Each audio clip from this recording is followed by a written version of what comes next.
Greetings, fellow investigators, and welcome back to our video podcast, Into the Darkness, where my friends and I play the Call of Cthulhu role-playing game. I'm your host, Tom Rayleigh.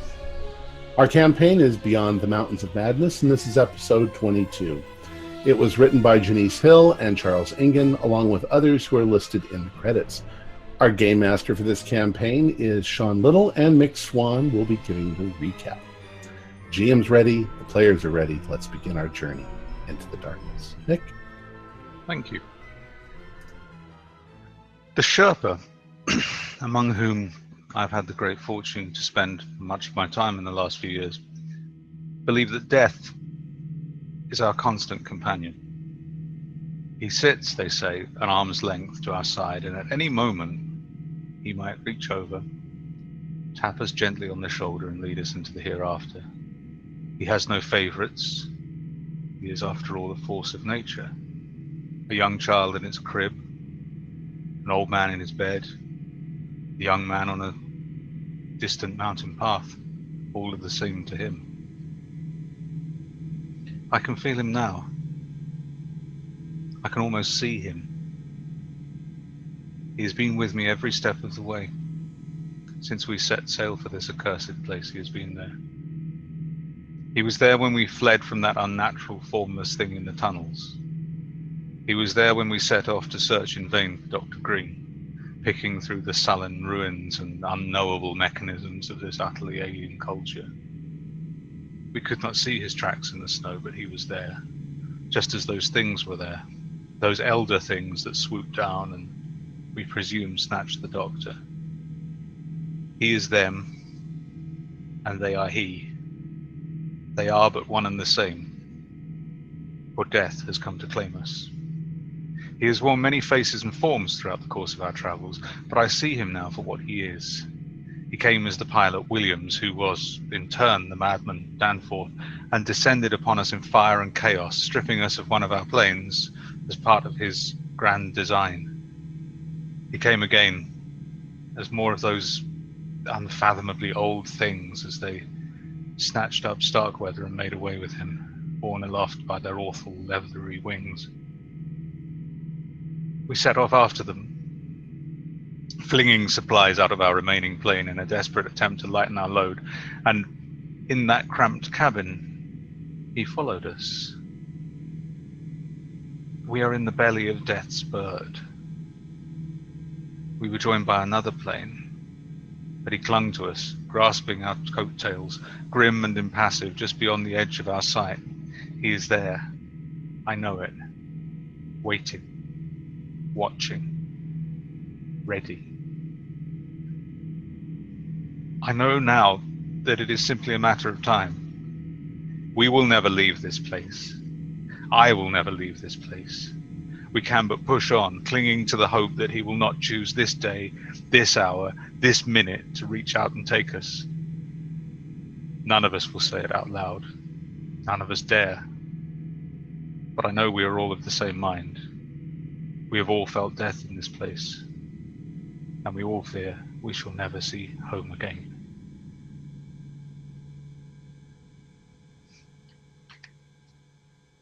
Thank you, Mick, or Captain Sugden, rather. Excellent. All right, when we left off last week, fellows, you're in the aircraft, and you had noticed to the one side, the bell had pulled up beside, and they waved, made hand signals to say that they were following, which you interpreted, they were following the elder things with Mr. Starkweather hanging beneath. They are joining you, and they appear to be doing the same as you for the same reasons. You fly along. The creatures are staying ahead of you. You are, again, both aircraft are flying in unison, back and forth, because their speed of the aircraft can't go slow enough to follow the elder things without passing them or banging into them. So to protect Captain Sugden, you have to go back and forth like ski slaloming down a hill. So you're about 45 minutes, an hour into the journey. Is anyone doing anything apart from just watching? There's really nothing we can do. I'm Okay. writing a lot down in my journal in the hopes that if we die or we crash, somebody will find the journal. Hmm. Through the binoculars, is it possible to tell if Starkweather is still moving? He is. He's upside down. He's being held by his legs, as the. I mean, I'm sure the tendrils are moving around, constantly readjusting their grip on him. But he appears to be still there. I mean, he doesn't seem to be not conscious. He's moving around in the wind quite a bit, but he doesn't seem to be injured, other than just being hung below these creatures. I suppose there isn't the resolution on the binoculars to see whether his airline's still. I imagine, yeah, he's frozen to death by now, but He's probably very cold. Yes, I mean he has his hood, which seems to be maintaining its position. He probably did it up as he's wont to do.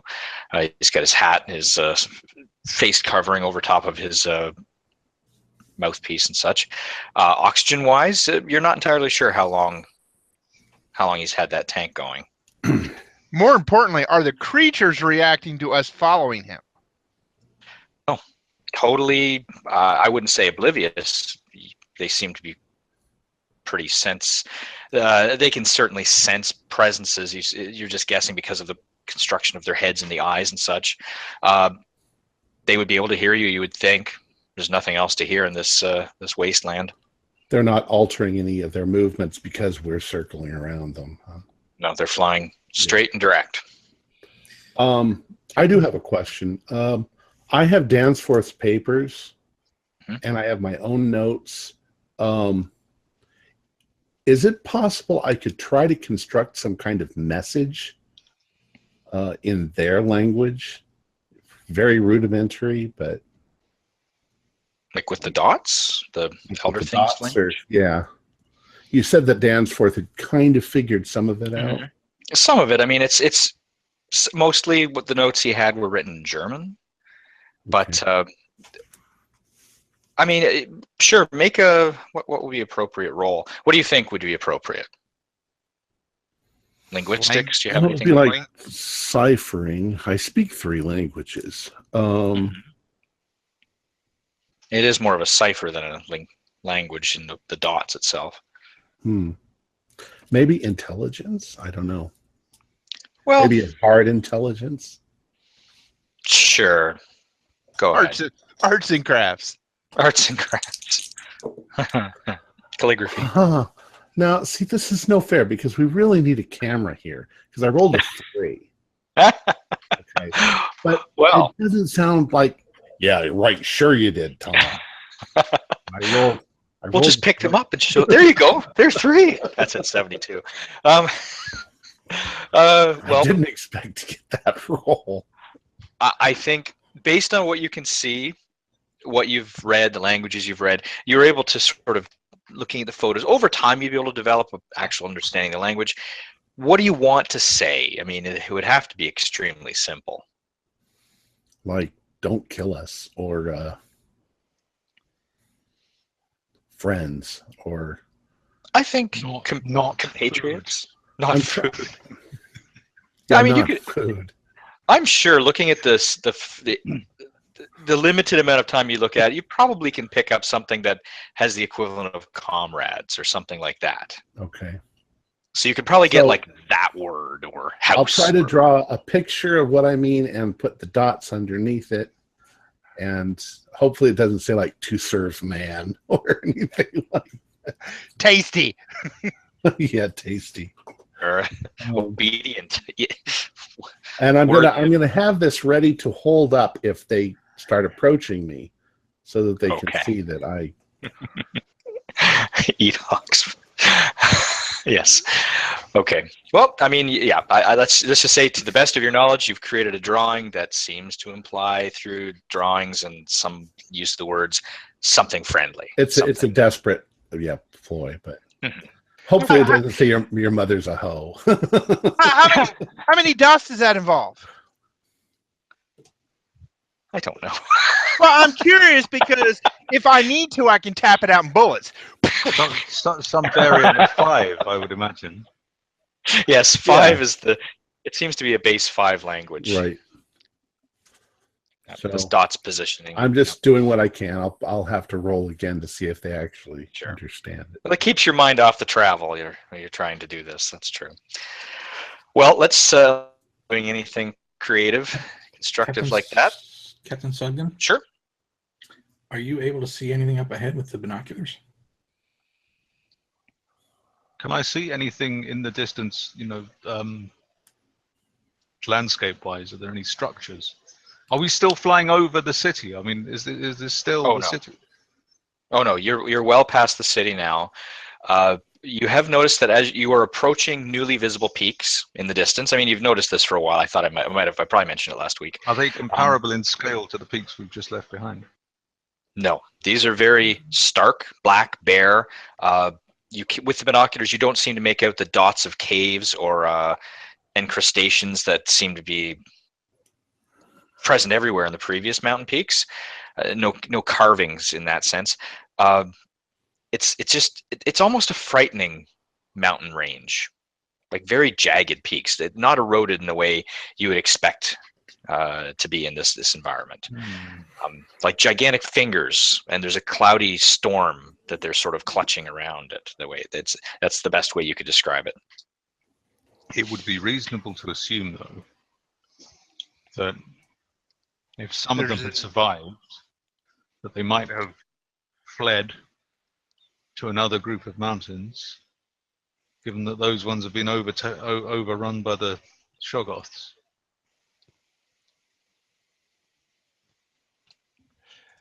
Yeah, but I mean, they won't have Why keep going back to the other one? They wouldn't have a big city because they used the Shoggoths to create it. So maybe they've got some. Maybe they've grown some more Shoggoths. Possibly. It's also Could everybody? possible Sorry, go ahead. No, go ahead.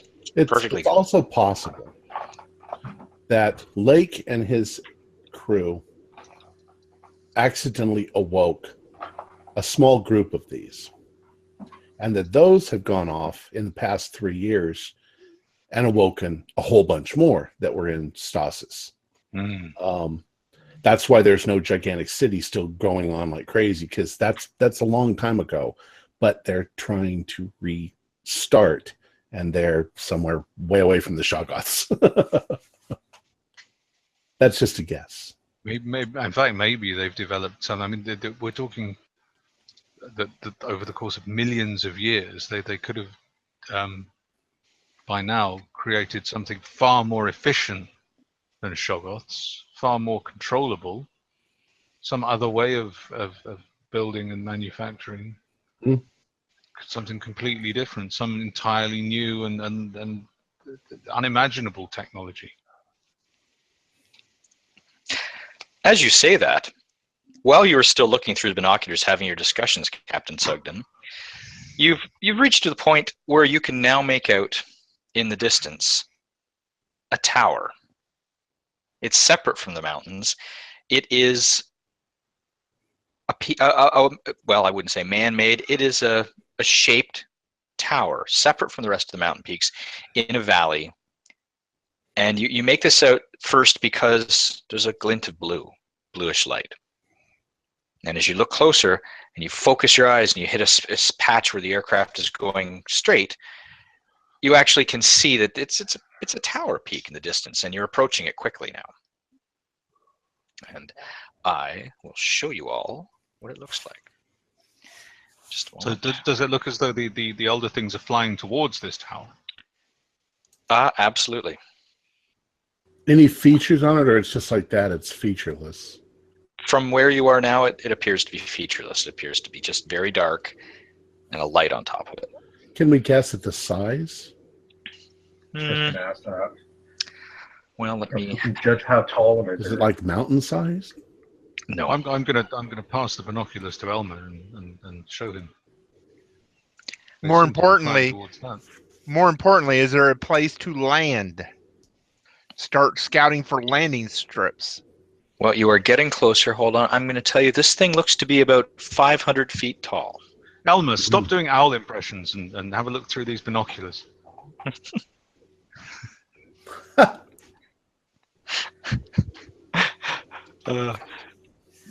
So as you you definitely 75 minutes now. As you're looking and you're getting closer and closer, the elder things begin to descend, and the pulse does not get any brighter.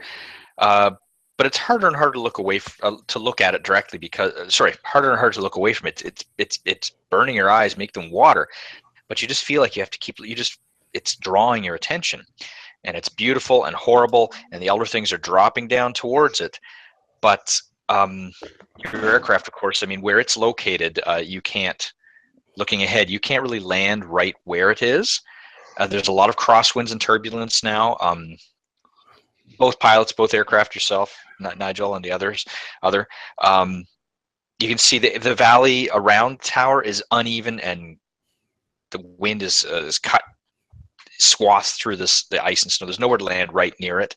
But you're going to have to land a little ways outside of the valley.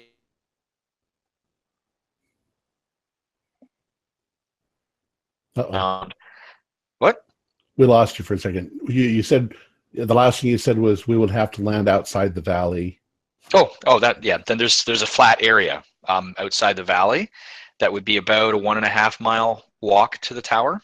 But anything else between that and the tower is impassable. Not impassable. You can't land on it. Not impassable. In comparison to the city where we were before. Mm-hmm. Well, I can ask specifically, can't I? Because there's an altimeter in the plane. So, Nigel, what altitude is that down there? Do you think? 42. What altitude are we at? That's not really something you can tell. Your equipment seems to be acting a little funny right now. But are we lower than where we were in the city? Only is the tower lower? No. You are on a plane that is relatively parallel altitude-wise to the city. You've flown straight out of the city. You moved up over the mountains to get onto this plateau. This is still on that plateau.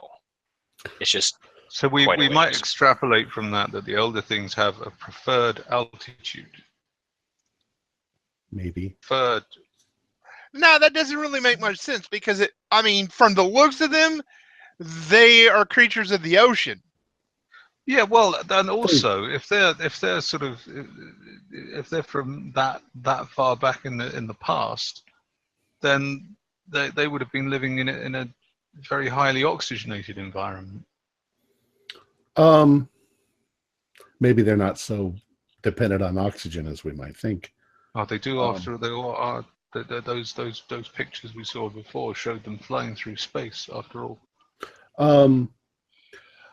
Is the architecture, well, I know you showed us a picture. Is the architecture, in our opinion, different than the architecture of the city? There was a lot of different architecture in the city, various ages, three specific ages: the ancient, the more modern, which actually was in rougher shape than the more ancient, and the in-between period. So there were various ages, like more decorative than others, more smooth, more Flintstone-y rounded buildings. This is very smooth, very technical looking. So it doesn't look like itself it's an old ruin. It looks like it might be new. As you get a little closer, you are seeing that there is some damage to the building. It isn't as smooth everywhere, but the areas that are smooth look very well constructed, very technical, very architecturally perfect. Okay. So I'm just going to guess that it's probably a newer structure than the city, but that's just a guess. Could be completely wrong. So are we going to land? Yes, the landing spot, the best one, just so you know, it's a dry riverbed. Like I said, it's 1.5. It's south and less than a mile from the valley's edge, about 2 miles total from the tower as you approach. And you have to make a pilot roll if you're going to land there. Yep. And the game ends right now. Yep. Did I vanish again? No, you're fine. Oh, geez. Okay. 21. Not a problem. I win. All right. You land the aircraft, and the bell. Let me just verify that they have no issues. Actually, he's actually zips in a little quicker than you. So because the elder things actually dropped out of sight when they got close to the tower. So he cut ahead and landed, banked steeply, slipped downward into the wind. And just as you're about to land, and you will land. I mean, this is not a problem. Something interesting happens. There's a blue-white flicker from the peak of the tower, and you notice that you're looking forward to the landing spot, but others are looking around. Flicker, flicker. The storm clouds that fill the sky ahead appear to curdle and bulge outward as if some giant thing had passed near and disturbed them. The air thickens, grows solid. The aircraft seems to be very sluggish all of a sudden. The light amber-like within the storm clouds, like an amber-like light, bursts outward, ripples across the valley, passes through your building, yourselves, your aircraft, and it's noiseless. There's no noise, there's no sound associated with this, but you feel yourselves briefly like twisted, like as if your whole body and everything about you is moving in impossible directions. The edges of the world run and smear. Everything looks funny briefly. Horizon blurs, and all of a sudden you see mountains rising and falling. It's like the world is changing. It's getting warmer and greener, and then boom, back to the Arctic that you see now. Like you see the river appear and the river disappear. Thousands of years back and forth. It's you know this is what's happening. You're somehow you are seeing the past, the current, the future. Boom, boom, boom. And the aircraft just shakes and shears violently, and it seems to stall briefly. But then, just as you are getting very close to the ground, you see that you're about to land, and you roll and you're fine. You're able to land it. But everybody's panicked, so everybody has to lose a bit of sanity here. I'm sorry to say, there is no choice. As we're landing, though, is it Antarctica or is it not the Antarctica that we're landing in? Everything goes back to normal just before you land. So I'm going to tell you all what you take. I'm sorry to say, there is no save for this. What's the worst that can happen? Greg, 2. Dr. Lindenbrook, 2. Elmer, 2. Nigel, 1. Shit. Captain Sugden, 2. It's a series of... I want to see Nigel go nuts. While I'm flying the plane. Yeah, wait till you land. It's just absolutely everybody's in a panic. You might have wet your pants. Who knows? It's just nothing you've ever seen or comprehended before outside of if you've maybe read some H.G. Wells books. You know, if you're going to crash in an airplane, you should wet your pants. It relieves pressure on your bladder, so that if you're in an accident, it's less internal damage. I'll remember. I've heard that actually. The only people who say that are people who wet their pants. Yeah. You should do it. You should try it. It's medically proven. I didn't think about that, but you're probably right. Yeah, who told you this? Exactly. Is he buying Depends? Just a second, I checked my bag for some adult diapers for the guy. So. I think it's an Andrew's book, How to Survive in the Woods. Does it say if you're attacked by a bear, you're supposed to do it too?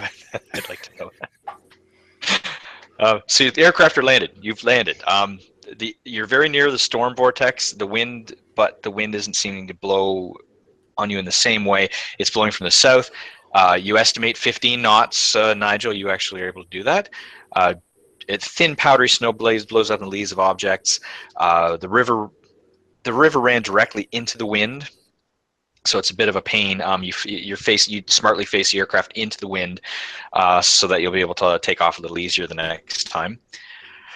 And you slide to a safe stop right near the bell. So you've landed, and you are in the riverbed. Well done, Nigel. Thank you. So we all get out, or I'm getting out. Yeah, we'll get out. Okay. And we can see the tower, of course, from here. Yes. Yes, you can see the tower, and you see the crew of the Bell are now getting out. There's Lexington, 2 men in the dark.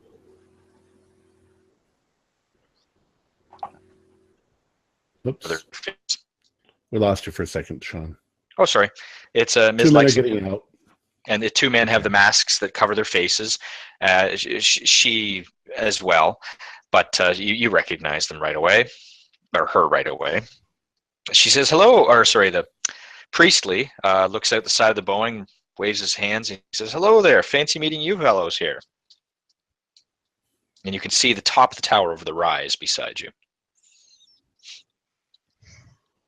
What's the terrain like? Between the riverbed and the tower, it's very rough, but it is walkable. Okay. I think my character might do something a little rash. He's just going to start going. He's not going to say hello or anything. He's just going. He wants to get there first. So Lindenbrook All just right. leaves. All right, Mr. Lindenbrook is heading off. Dr. Lindenbrook. Doctor, yeah. Don't forget it. I'm sorry, Doctor. Yes, Dr. Lindenbrook. Don't forget to call him Doctor. If he takes off, I'm going to sort of run after him, kind of grab his shoulder, and I'll just say, "Hold on, Doctor, before we go and discover something extraordinary here." Roger, we have wait to for get there first before these. Of our safety first. It's no sense rushing ahead if something's going to happen to us. It's the safety of everyone. We have to get there first before these gung-ho people start shooting at these beings. If we don't convince them we're friends, then they're so far in advance of us, they'll destroy the whole world. I'm not stopping either. I just continue marching towards them. To try and delay them as I walk away from you. Let's stand back. Delay this here. I mean, because I'm thinking it's not going to work. And that would be kind of interesting to see. Just a look on his face like, oops. But I in no way greet the other people. I don't trust them. All right. Well, Priestley seems happy to see you. Yeah. Well, does anybody greet them, or are you all just ignoring them? Oh, I will hello them. It's only polite. All right. Well, let's not let standards drop. I mean, for goodness sake, we're civilized human beings after all. Well, Bauman's the pilot. He comes in and goes, "Oh, well, here we are. Let's. I suggest we quickly put the blocks in front of our tires so nothing blows these things away, and we should move along." We'll secure the plane. Yep. All right. Plane secured. Is anyone going with Dr. Lindenbrook, or is he just off on his own? Actually, I'm right behind him here. Actually, when he takes off for the second time, I'm just going to wave at you guys and yell. So I'm not going to let him walk off by himself. I'm gonna keep up pace with him. But at the same time, I yell back to like Captain Sugden and stuff like that. He's going. I'm going to go with him. So. Okay. All right. Well, and so I assume you've all got your gear together. You're all set to go. Yes. Well, I'll have to. We should take off after them. Really. I mean, supposed to be keeping people safe. It's very difficult to keep people safe if they just bugger off on their own. Well, let's go. We still need oxygen here, right? Yes. Okay. You're at the same altitude as the city. Yeah.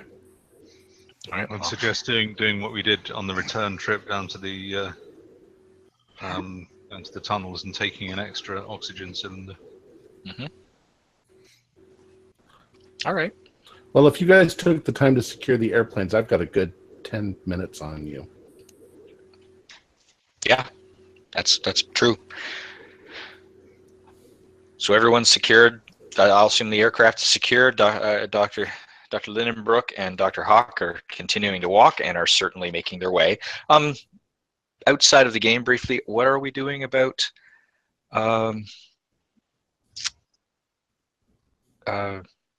Gregory Coppin? He's back in the camp. Okay, he's still at the camp. Okay, I'm just making sure. Okay, all right, that's fine. So you were absolutely walking. No issues. It is rough terrain, not as difficult as when you first were walking through the snows and such.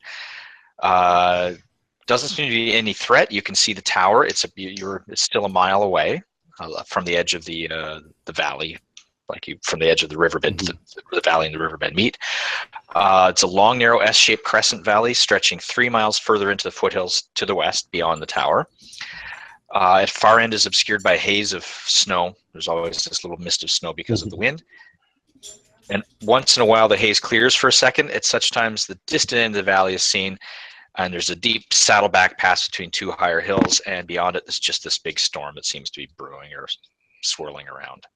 Okay. And the floor of the valley is white, ice with snow over top of it. Ooh, storm does not sound good. Well, It hasn't seemed to be getting to you yet. we're What's trying. it going like?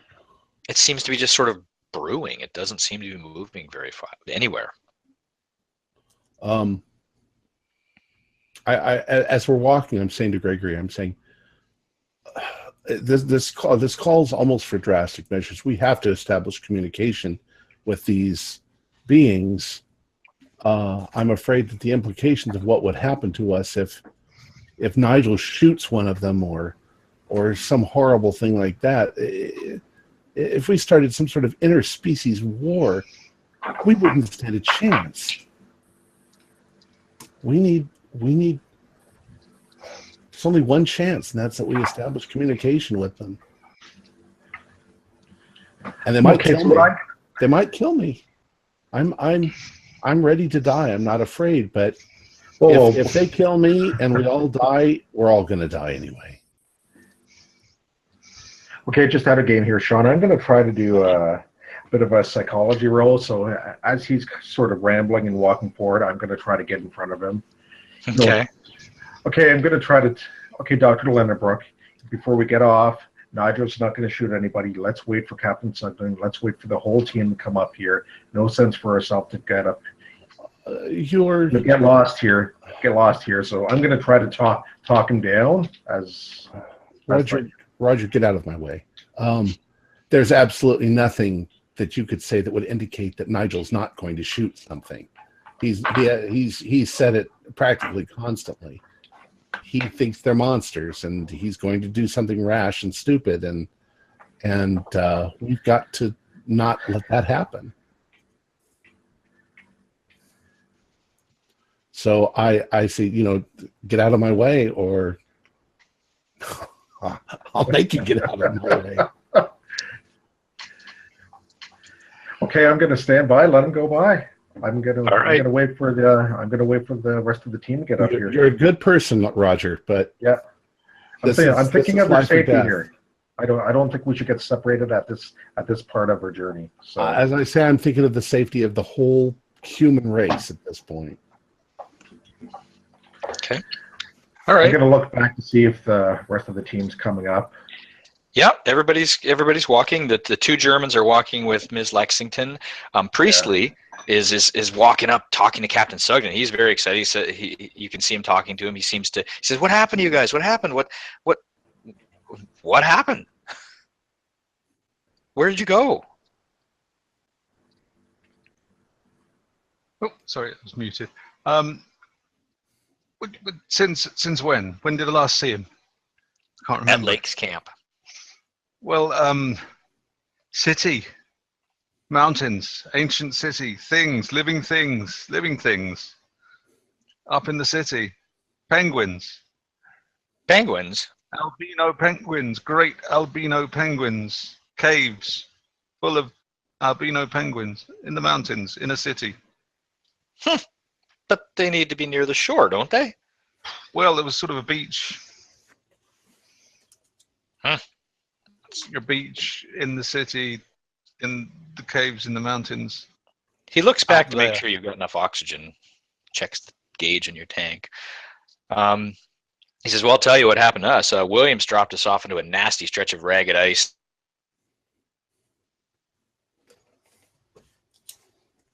And you froze. Ah, did I? Yeah, nasty stitch of ragged ice.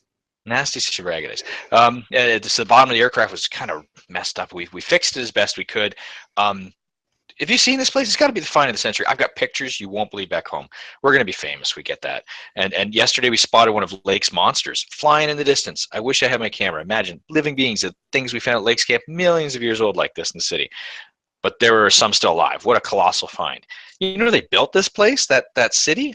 Dr. Meyer says the monsters have been living down there since the dinosaurs died off. And Bauman had the bell ready to go a few days ago, and we were taking pictures, everything, when we saw some more of the monsters carrying something heavy through the air, and we were talking about finding their nest or whatever you want to call it, and then you guys flew by, headed that same way, so we climbed in and followed. So yeah, that's why we're here. So you didn't see what it is they were carrying? No, not at first, till we got close to you guys. Yeah, that's Starkweather. Oh, I know, Ms. Lexington's a little put off by this. She says, I don't know, I think, looks back, he says, she's concerned, but she wouldn't want him to know that. Well, look, the boffins are going off intent on communicating with these things, but I've got to say, I don't share their optimism. I don't think we're going to communicate with these things. I don't think. I don't know. They look like monsters to me. Yeah, I don't think that they want to communicate with us. I don't think they see us as. I'm worried they see us as something to be conquered. Yeah. Well, I mean, Ms. Lexington. I think that they look to me like the sort of thing that just wants the world again. I don't know. What else But Ms. what else do they want? They're monsters, for goodness sake. Well, Ms. Lexington slides up behind you guys as you're talking and cuts in. She goes, "You know, the elder things have taken him. I'm sorry to hear that. We've never been friends, but I'm sure he'd prefer a Christian burial at least. Would you mind waiting a minute? Here, just." She stops and adjusts her gun so she has a ready access. She says, "Okay, we're all going to help you guys find him. If he's all right, he'll never live this one down. I tell you, this is better than anything else that's happened so far. He's not going to live this down." Who knows what condition he might be in if we found him, though.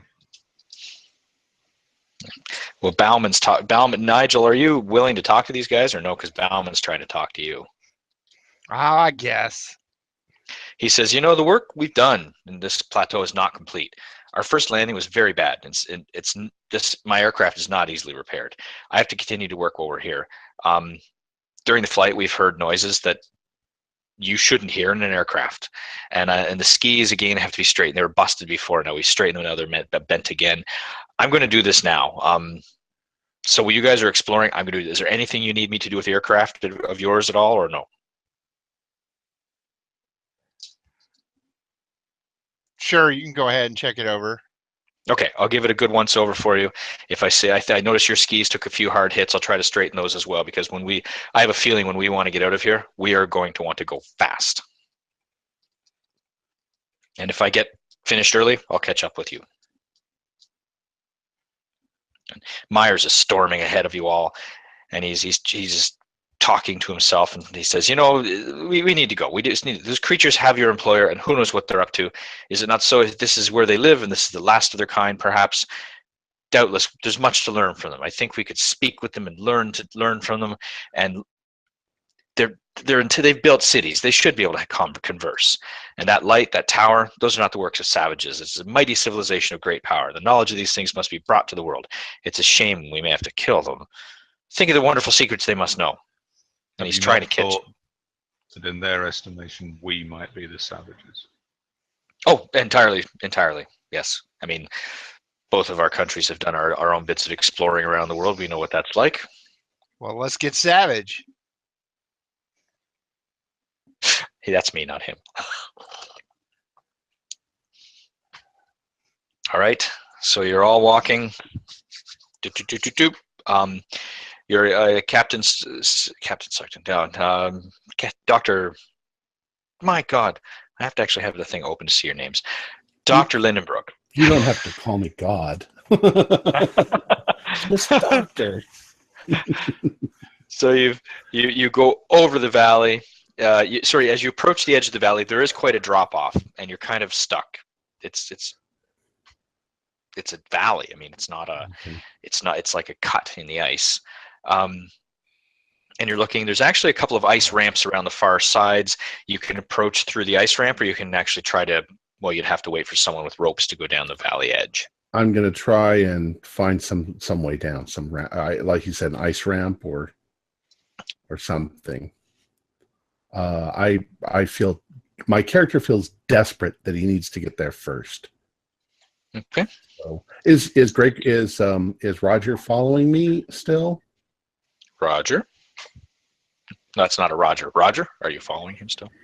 Yes, I am, but I'm actually waiting a bit for them, but actually at the same time I'm trying to keep an eye on Dr. Lindenbrook as well, but I'm now putting my safety. I'm going to look after my safety, wait for the rest of the group at the same time. As we get there to the edge, then I turn to Roger, and I say, Doctor, I said, please wait here for the others to get. I'm going to go down the ice ramp to cross. All right. I think that I'll be fine, but just understand, I need to try and communicate with them. If I fail, if they kill me, don't just let them go crazy. We still need to communicate with them. I might screw up, I might fail, but it's important that they understand that we are not animals anymore. Or they'll take over the planet. They'll take it back from us. You don't think they could? And look at the technology that they have. Mm-hmm. So my life. Okay, after he says that. Go ahead. Okay, Dr. Lindenbrook, look at this from the scientific point of view. I understand where you're coming from, but I think you're being rash by going ahead by yourself. I am. I think we can trust the rest of our team, but I'm going to wait for the rest of the team. If you want to go ahead, I'm not going to stop you, but I think it's dangerous.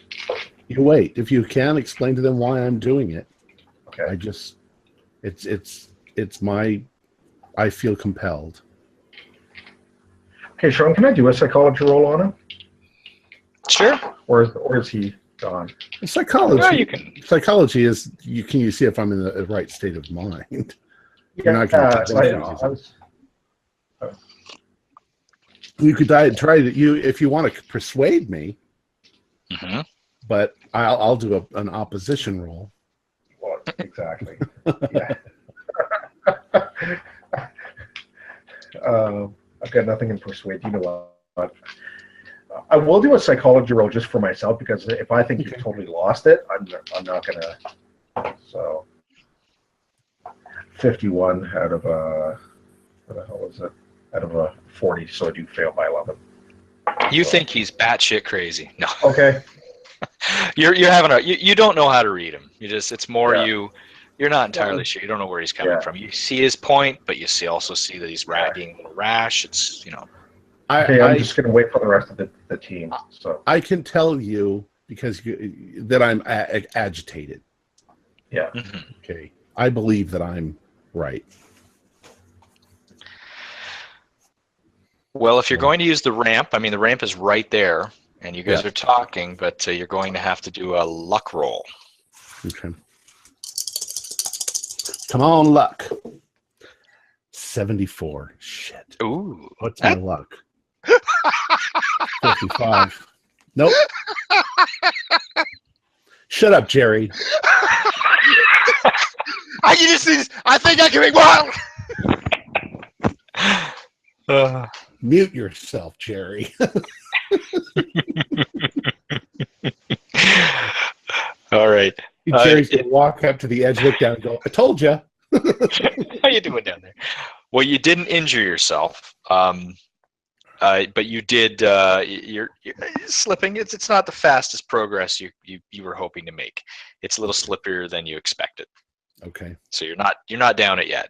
Ow. Ow. Yeah. Ow. Bang. Ow. It's more landing on your butt kind of thing. It's not. I'll be okay. So the rest of you are approaching not where the ramp is, not where Dr. Lindenbrook is going down the ramp. I'm assuming it's probably the south ramp you've taken.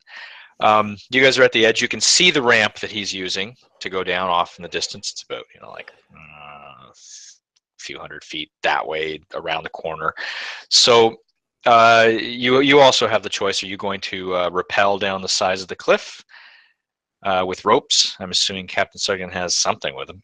And or are you going to go around to this ice ramp as well?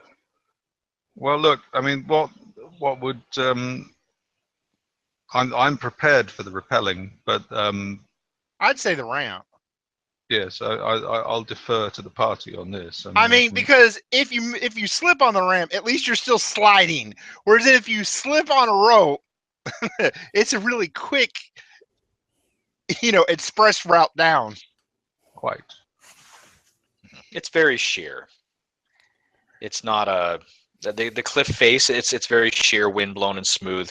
There's no handholds or footholds. It's literally shimmying down a rope and like bouncing back and forth, rappelling down the side of a sheer ice cliff. But also, if we can conserve rope, I mean, we've only got a limited amount of rope, so we should really try and conserve the rope for potential emergency situations. Mm-hmm. Tying up legend. I didn't say it. I thought it, but I didn't say it. All right. Well, the Germans are and Acacia Lexington are quite happy to follow you along and go to the ice ramp as well. Dr. Lindenbrook, if you want to make another luck roll, you can make it to the bottom, unless you fail miserably. 49 out of 55 that time. All right. Well, easy enough. You actually find a stretch. You do slip a little bit, but you end up sliding right down to the base, just like you're tobogganing. So you safely make it to the bottom, though not in the most dignified graceful way. Yeah. Dignified. Yeah. But you do make it to the bottom, and you're off. The rest of you. I look up to see what they're doing, where they are. So they're moving around. Yes. Mm-hmm. Okay. They aren't quite to the ramp themselves yet. So you're now in the flat part of the valley, and before you is the tower itself, and it's a massive edifice as high as a 50-story building. You actually, now that you get closer, you see that the size was a little bit off. It's very broad at the base, so it seems squat, and there's 5 sides to it.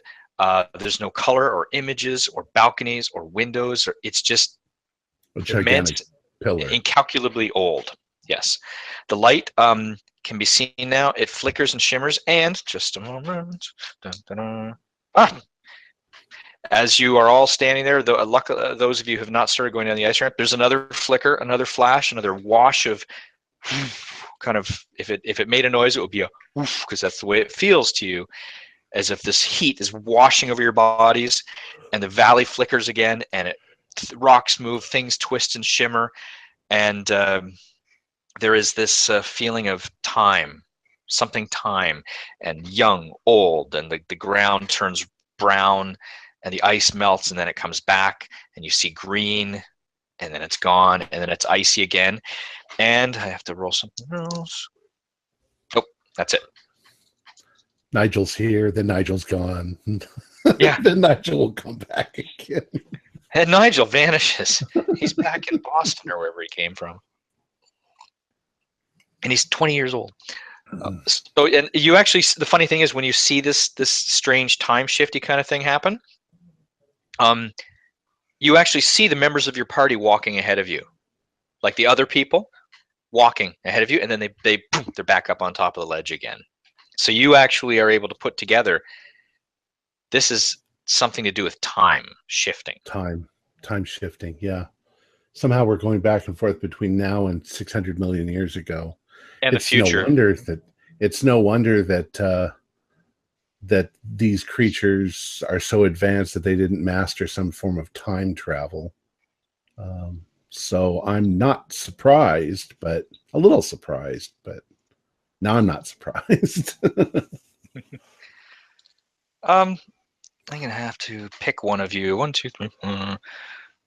Who's Nigel? Oh, there's not. It's not. 1, 2, 3, 4. Oh, it is Nigel. But he's not here. Where did he go? Okay. I don't know. I'm hoping you want to wait for a minute and hope he comes back. Let's see. You know, it'll just become Elmer. Elmer, you're standing thinking, what's everyone going to do here? And when this flash of light and everything changes and twists and you're very close to the edge and you back away, and it drops to the ground. I'm sorry, what hits me? Something hits you. Just bang. You've got your thick clothing on, so it doesn't hurt you. Mm-hmm. And you look down, it's like an apple seed. It's about that big. Oh, big apples. Yeah. Now, might I ask, do any of you have any of those strange rocks and stones that you found in the cave? Yeah, I think I do. I've got one. I think I've got one too. Yes, I think that Elmer, I think yours is the right one too. Time just keeps stopping. Am I still here? Nope, you stopped. I stopped? You said Elmer has, and then. Well, you saw a flash of blue light, and then I stopped. Now I'm back. Yeah. So Elmer, the little stone thing that you found embedded in the wall. Yeah. It's in your pocket, wherever you're keeping it. Mm-hmm. You feel it's getting hot, not uncomfortably hot, but warm. You can feel in that pocket warmth. Okay. In relation to the timing of this thing hitting me, or in the timing of the light flashing? Or after the thing hit you. Okay. After the thing hit you. Yeah, I will just bend down and look at it. I'm not going to touch it yet, but I'm going to look at it. It's like this strange, like I said, apple seed without the point. I mean, more of the shape. Shaped thing. Looks like a rock, like a stone, like a water washed stone. Okay, I'll pick it up and put it in my other pocket. Okay. All right. Well, the other thing stays warm.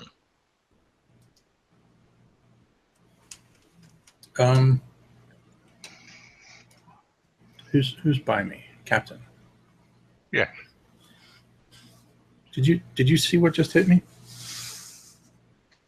Was it a stone or something? Wasn't it? Yeah, I don't know, or a stone or a seed or something. Can you hold on to it for a second? I'm gonna walk away and see if this sensation of warmth goes away.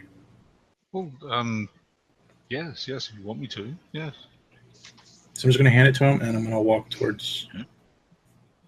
Start walking away. It's a small matte black opal kind of thing. And as you walk away, Captain Sugden, you actually feel that there's no change in it. It's just this rock thing in your hand. But you, Elmer, as you walk away, the stone actually starts to cool again. Okay, that's what I thought. Did it do anything? It does. It seems like Oh, sorry, go ahead. like the other object seems like it's getting cooler again, and I'll start walking back towards them again. I don't know what to make of it. They seem connected. What do you think it is? Some sort of elder thing? Heating device, or I was going to say a hand warmer, but they haven't got hands. I mean, yeah, I'm not really complaining because the warmth feels good out here. Maybe we're reading too much into it. Maybe that's just what it's for. Maybe these two things are just some sort of heating device or something. Right. Yeah. Seems rather curious that this thing though just sort of fell out of nowhere. You don't think it was attracted by the stone, do you? Am I back, guys? What am I talking about? It's just a stone. You're back. Yeah, we can see Jerry. Wow, man, things are all messed up over here. Sent you a couple of messages and stuff. Does anyone else in the group have one of these stones? I do. There are different kinds of stones. There are the ones that look like coins, and then there are the ones that were. There's only two of the other ones. Okay. So I do believe Jerry has the other one, or sorry, Nigel has the other one. He's gone. Gone. We can hold. Don't I have one of the stars? Stars are different. The stars were placed on top of the Right. dead creatures. There were the coins, which they look like five-sided objects. Right. You determined they were probably some kind of coin currency. But then there's another type of stone that Elmer found that was larger, more like 4 inches. The one in the across. cave. Yes, Right. there was. Okay. He found it embedded in the wall with the fossils, and it seems to get, as you best can determine, the closer it becomes to this egg, this opalescent kind of strange dark thing, the warmer it gets. Well, if you don't mind, Captain, I'd like it back to help keep me warm. Yes. Here you go. Yes. Thank you. Probably best if you don't put them in the same pocket, just in case. I mean, it could be a bomb or something. I mean, I don't know how. Okay. You know, sorry, I'm a sapper. It's my first thought with anything is that it might be a bomb. Yes. Be careful. I'll put it in the other coat pocket, my other coat pocket. Your outside pockets, right? Love your jacket. Right. Okay. All right. Okay. Do I see anything? If I take it out and hold it like up to the sun, can I see through it or see anything that way or no? No. Okay. Like a sand wash stone, but a little more opalescent. Okay. My hands are nice and toasty. Outside of the game, where Jerry's located, is it like stormy there or something? I don't know. He hadn't said anything to us earlier, Oh, okay. Okay. but he just now said that it's all messed up. So I don't know what that means. That could be anything. You guys live in the States. It could be anything. Trump. Could be Trump. Could be weather. Could be hurricanes. Who knows? Okay. Well, I'll just continue for now, I guess. So you're down. You're heading towards the obelisk. The rest of you have now reached the ice ramp. So if everyone could just make a luck roll. I think it's clear where he is. All right, I can fail this. Oh, shit. Shoot. Yep. Past that. Past that, a 12 out of a 45. Yeah, I rolled it for Nigel. He got a 24. Damn him.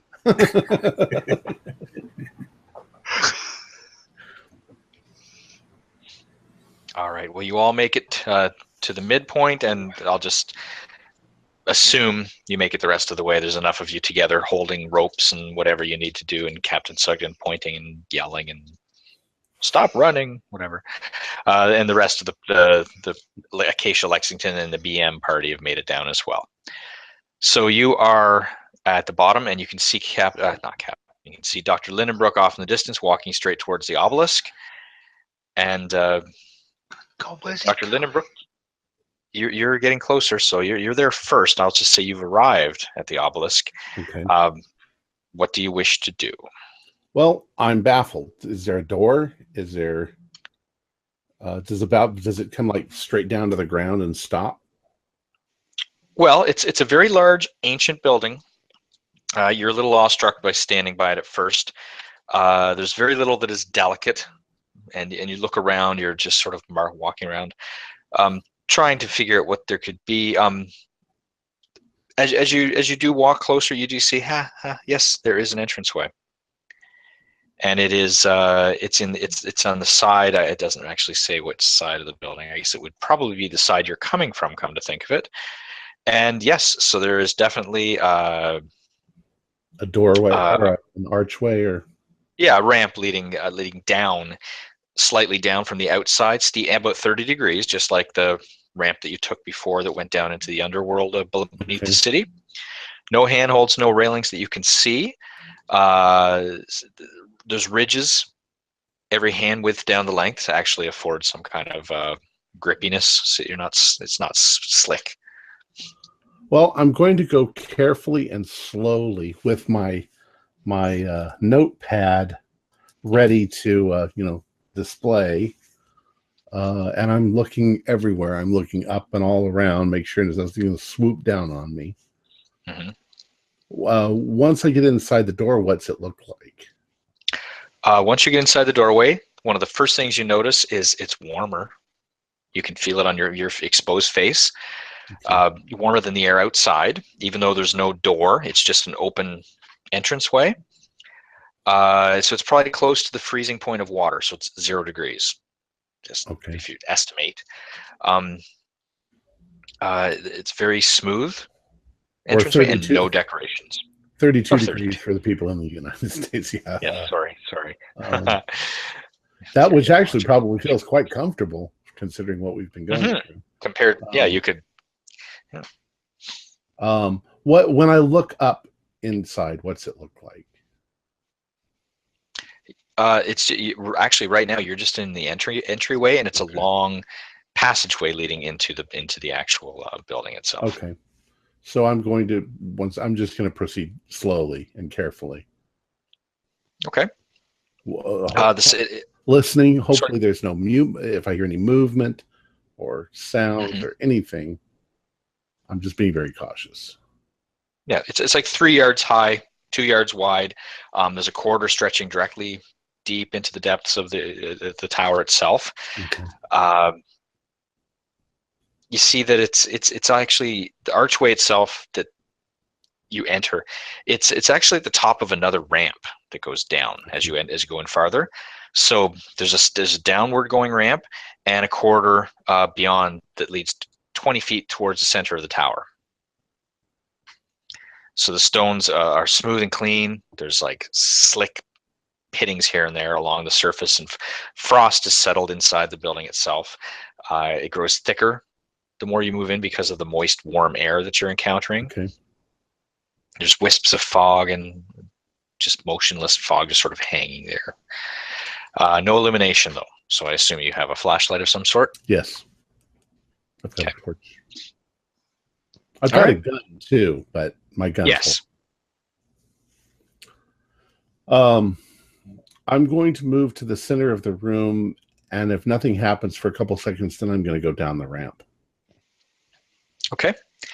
Now, the rest of you have now arrived within about 100 feet or so, assuming you saw Dr. Lindenbrook enter. There was definitely something like you were about 7 minutes behind him because he had a little bit of trouble on the ramp, 6 or 7 minutes. You can see that there's an entryway that he went in, goes on a very 30-degree angle slope into the building itself. So he is already in there.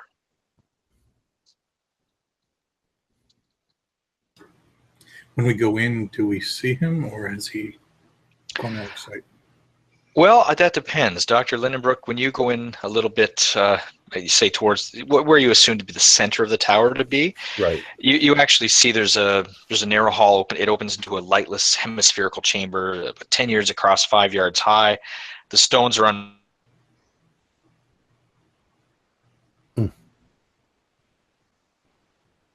ceiling, about almost a foot thick, and the air is above the melting point of ice right now, so it's actually a fair bit warmer.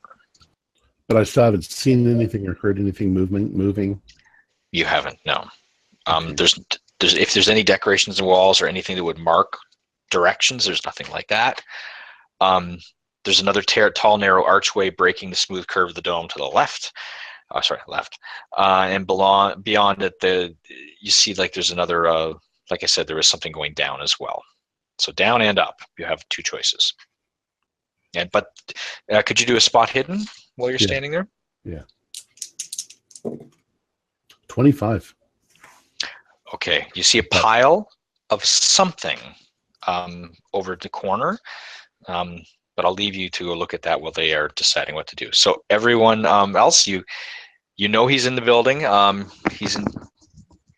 You haven't heard anything coming from the entry, the building itself, sort of the obelisk, but I assume you're all going in. Yeah. Okay. Yes. Okay. Well, as I described to Dr. Lindenbrook, it is a passageway 30 degrees downward into the building itself. The smooth walls, smooth floor. It's much warmer, like 32 degrees Fahrenheit. As you enter, you can feel it right at the entryway. As soon as you pass into the building, warmth. And the farther in you get, warmer and warmer. And there's frost built up on the walls and ceiling. And the farther in you get, the moister the air is, and the more of that frost and such is built up. So in the distance, you can see a flashlight, like the light of a flashlight moving around. And you do actually catch up with Dr. Lindenbrook. And he is now examining a pile of, as you get closer, Dr. Lindenbrook, you see them to be the discarded cloaks made by the Elder Things. Okay. Do I hear the others coming now? Yes, they're trudging behind you. Damn it. Nigel's surprisingly silent. He must be awestruck by everything. That's amazing. He must have suffered some sort of breakdown. He fell on he banged his head on the ice ramp. So I see the others and I'm like, I say, I haven't seen anybody. Nobody's here. They must be in some other part of this building.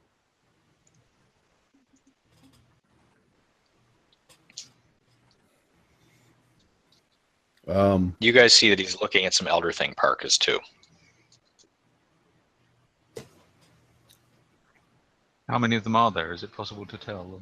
It looks like two. Two of them. So some of the Elder Things must have made it here. And they might just be trying to turn on the lights, you know. Let's where'd that noise come from?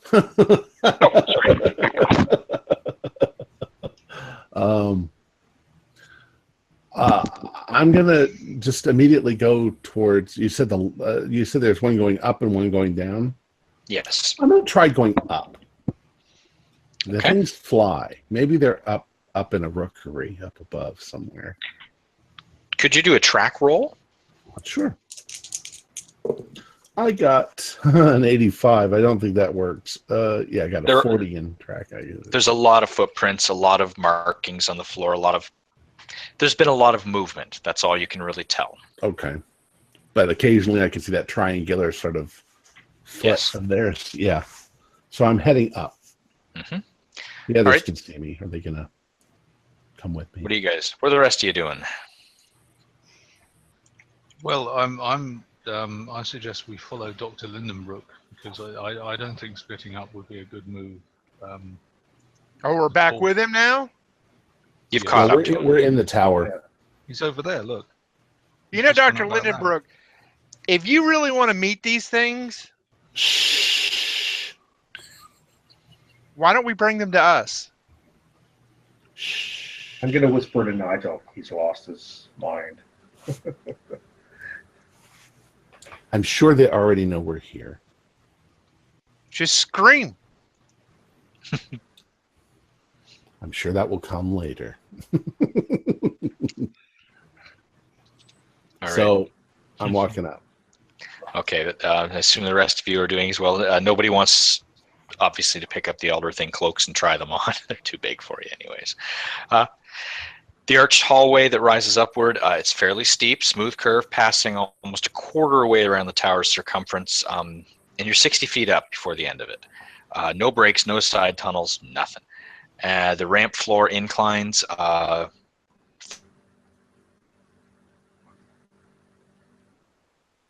bone ribs, rounded and sometimes broken, just due to age, are laid out across the ramp every hand's length or so. So which makes climb a little easier for you. It's not totally smooth.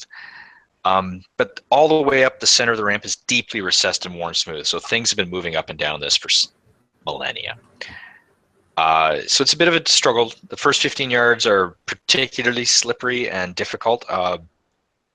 So could everybody do a luck or a climb roll to avoid slipping?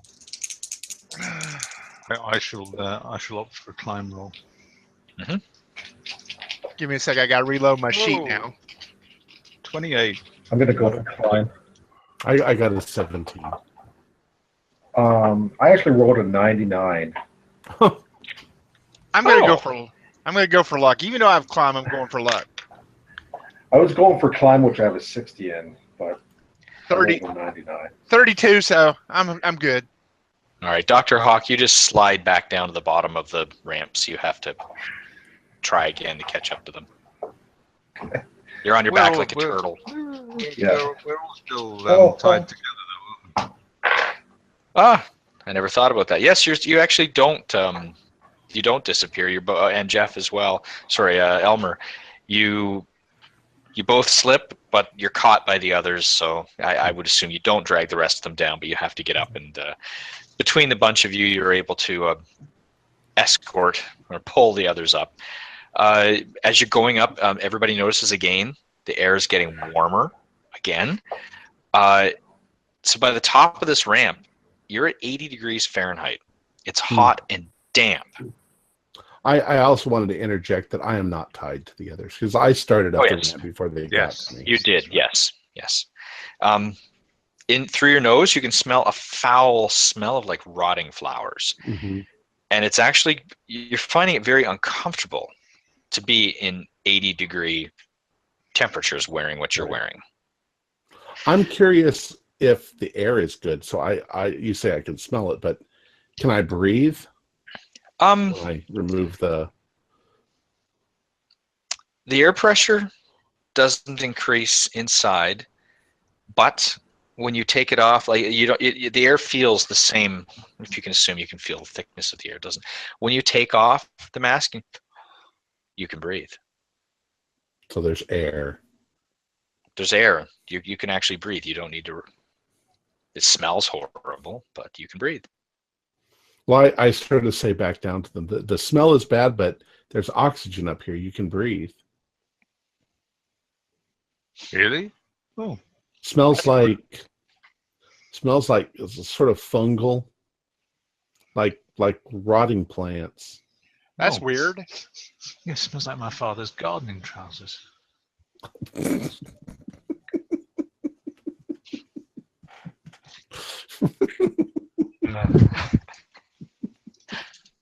What are you doing, smelling your father's gardening trousers? Oh, it's an old tradition or an old charter or something.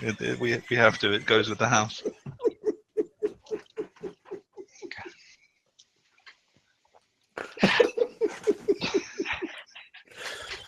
It's an old tradition.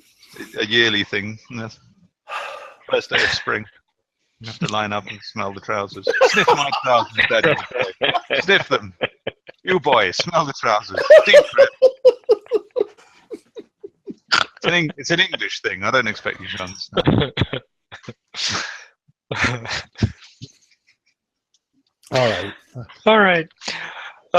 As you're rising, as you're going up, Acacia Lexington, she's holding back a little bit. She's not entirely comfortable in this building, but not saying very much at all. She's got a rifle slung outside her parka, pistol in her park. She already showed you. Dr. Meyer, however, he's getting very excited. He says, I want to find anything we can find in here. Writings, anything about art, history, photographs, rubbings, anything we can do. We've got to find your boss, of course. But I mean, others have been here. They wrote about this. There are things they wrote about. I want to see these things. And this ramp, I mean, those winged creatures, like you say, Dr. Lindenbrook, they must love the heights. It's definitely the way we should be going. Yes, we've got to go that way. And Mr. Priestley's hanging back. He's not a hero. Certainly not wanting to be up front with the rest. I have my suspicions of what's going on here, but I'm not going to voice them. So, is it flat now where I am? Well, you're muted, Sean. No, you just couldn't hear me because it was secret words. Yes, you reached that. And that's the end of the story. You get to the top, and it opens up to a large chamber, dimly lit. There's a reddish glow from somewhere. It's kind of like in a cave where there's luminescent mold. You don't really know where it's coming from at first. You can see the edge of a sweeping dome, but there are carvings.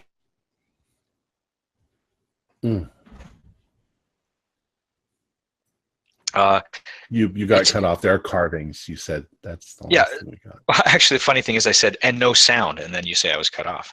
That's what I was saying. So it's a dome circular chamber, 100 feet across. The arch of the dome rises about 8 feet from the floor at the edges to about 40 feet in the center. And there's 5 ramps angling up around the edge from below, and a large shaft or pit beneath the center of the dome.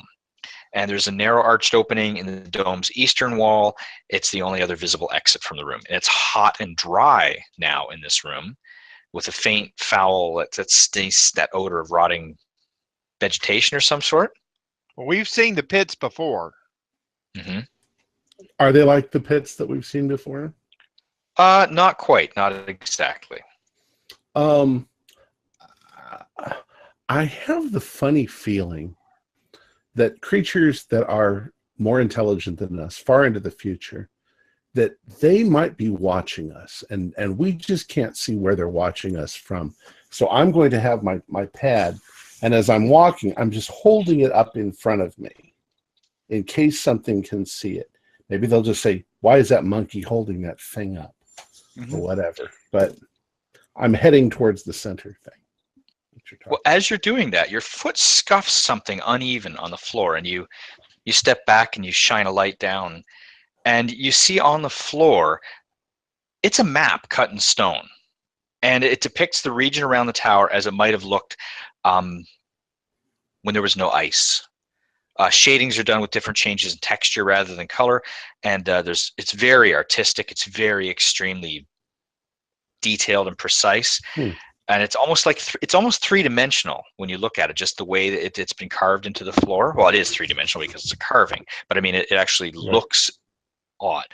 The hills and valleys are clearly shown. The tower is marked with a small, deeply incised symbol halfway towards the room's eastern doorway, and other different symbols can be found at various points around the rim of the chamber. Okay. I see there's some sort of a map up here. Whoever's got their camera should take pictures of this. Priestley comes rushing up with Meyer, and they start doing their best to take photos with the flash bulbs. Of course, they're getting that ready, the flash pan, whatever they have back then. It's in excellent condition. Parts of the map have been eroded away, like a yard-wide path that leads from the southwestern ramp to the center well. Has been worn quite a bit. And it's just obviously something's been walking through there constantly over the centuries. And the arc of the dome, as you look up, is covered in a set of sweeping spiral bands that start at the edge, and they gracefully swirl inwards to a fresco in the center. And it depicts a tall, slender tower touching the sky with bolts of lightning, or you assume lightning, while the deep pit knot, and the strange knot at the very in this pit, and it seems to be that the power lines go out in all directions from this knot. This story, there's like a bit of a story told. It's like, again, it's like there's stories, the pictograms you follow it moving towards the center. There's a story told. You'd have to take time to read it though to understand it. And as you're looking, sorry, I'm just continue to head towards the center, and hopefully encounter something or someone. Or well, the room is empty. You can. Yeah, there's ramps coming up, but the exit is like this eastern archway. You see in the eastern archway as you approach it, there's another tunnel you can see as you get close beyond that. Okay. So there's nothing that we see in this room except for the map, the glowing. Well, as you move, you do see that there is a well-like pit in the center of the chamber. Okay. It's very deep, like. You haven't seen this like from below, but the shaft of the pit goes down hundreds of feet. You don't know. There's orange glow seems to be emanating from that down below as well, and there's a yard-wide ramp spiraling steeply counterclockwise against the side of the shaft down into the distance down below. Down into the distance. Well, I've come up to that spot and I'm just looking down. I'm going to wait for the others to catch up to me now. Okay, you've all caught up now. I mean, he's just staring down into this hole in the floor. Well, so we can't see anything down there? No. This other exit you're talking about to the east. If I understood you right, we came in at the bottom of the tower and we went up. So does that mean this exit exits out into the air?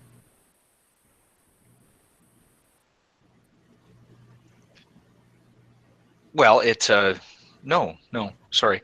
The tower is like 500 plus feet high. So this hole goes down. No, we're talking about the exit leading the room. Eastern exit. Yeah, the central hall is in the middle of the tower. Like the tower's out here. This hall that you've reached is in the center. So there's an exit on the other side. That's another passageway.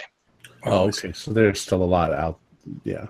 This room is not the only room at the top of the tower. So we're just in an internal room then. Okay. Yeah, you're just in an internal room. Yeah. Okay. Well, I don't want to go down there. Is there any loose rocks or detritus on the floor?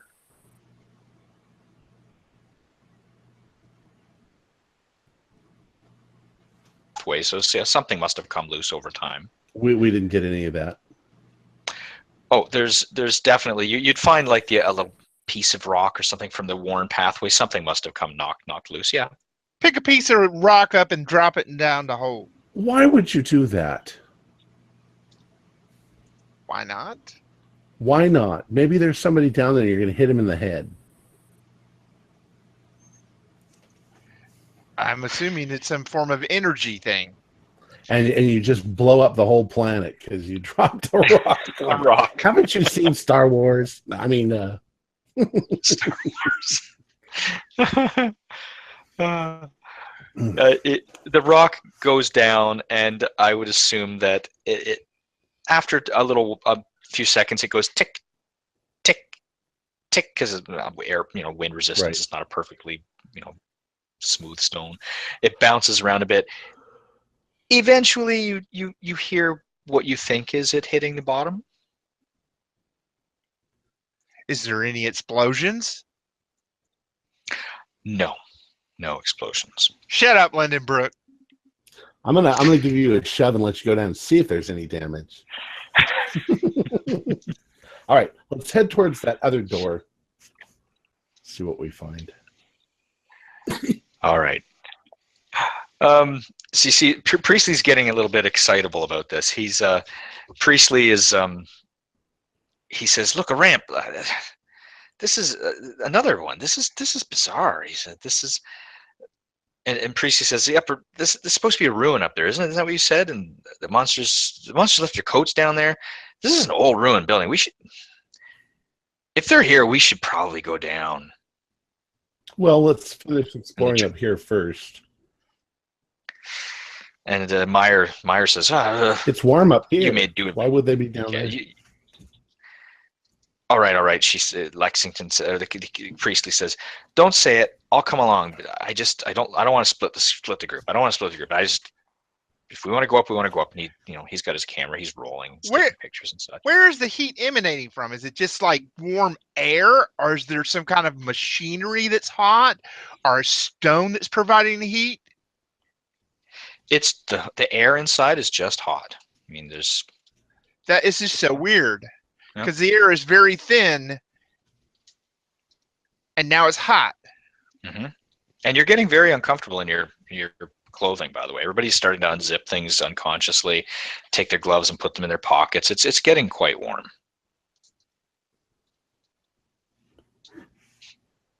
And over the hole. The heat's not emanating from the hole, is it? I mean, I'm not feeling warm gust of air coming up out of the hole when I drop the rock in there, right? Well, if you assume you take your glove off, you hold it over the hole and you move it out. You do notice a bit of difference. Like it does feel like it may not be like air rushing out of the pit, but out of the hole rather. But yeah, there is a difference in temperature between the air above and just inside. So whatever's down below is creating heat that's warming up the room. That's fine. I just wanted to know where the heat was coming from. Mm-hmm. Well, the other passage I'm not seeing any machinery, so I'm just like, well, where's the heat coming from? Yeah, and the other passageway, you don't seem to feel any difference in heat from that necessarily. All right. So let's explore the other passageway. Okay.